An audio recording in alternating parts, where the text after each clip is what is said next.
ശരിക്കും വീട് എവിടെയാ? വീട് കണ്ണൂർ കണ്ണാടിപ്പറമ്പ്. കണ്ണാടിപ്പറമ്പ്.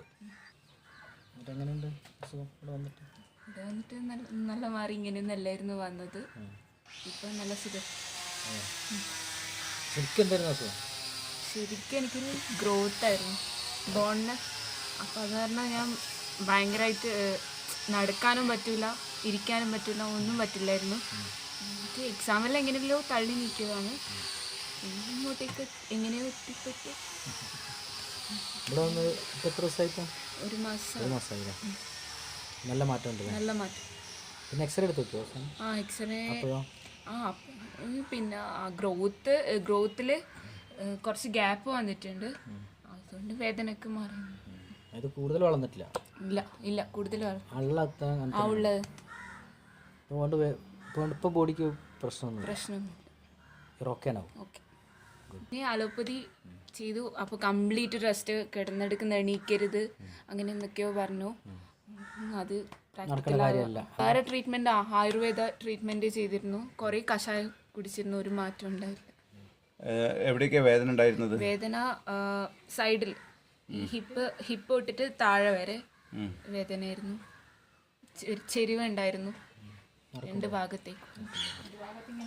ഒരു ഭാഗത്തേക്ക് ഒരു എന്താ പറയുക, വളവും ഉണ്ടായിരുന്നു. പിന്നെ ഒരു ഗ്രോത്ത് പോലെ ഇല്ല. ഇപ്പൊ രണ്ട് ഭാഗത്തും ഫ്ലാറ്റ്. നല്ല കാര്യമല്ലേ? അപ്പം റിസൾട്ട് വരാനായിരുന്നു. കൂടെ ആരാ വന്നത്? അമ്മ. അമ്മയുടെ പേരെന്താ? ഷീബ. ഷീബക്ക് എന്താ പ്രശ്നം ഉണ്ടായിരുന്നു? ഇപ്പം ശരീരമാകെ വേദനയാണ്.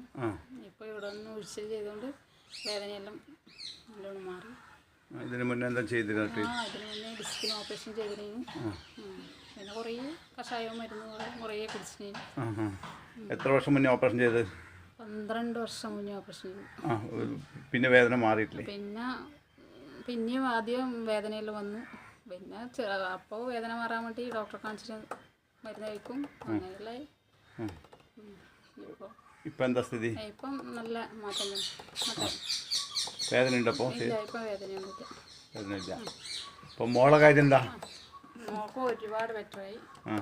വരുമ്പം ഭയങ്കര ഒരു ദയനീയ അവസ്ഥയായിരുന്നു. ഇപ്പം എല്ലാം ക്ലിയറായി. മോളെന്താ ചെയ്യണേ? Plus two.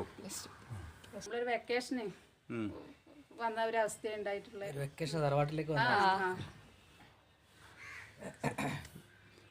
ഫുഡൊക്കെ എങ്ങനെയാണ്? ഫുഡെല്ലാം നല്ല ഫുഡ് തന്നെ. സൂപ്പർ ഫുഡ് തന്നെ. ആണോ? പിന്നെ വേറെന്താ? നമ്മളെ ഇഷ്ടത്തിനനുസരിച്ച് നമ്മൾ തന്നെ എല്ലാം ചെയ്യുന്നതല്ലേ. അതുകൊണ്ട് നമുക്ക് അങ്ങനെ ഒരു വേറെ വീടാന്നുള്ള ഫീൽ ചെയ്തിട്ടേ ഇല്ല.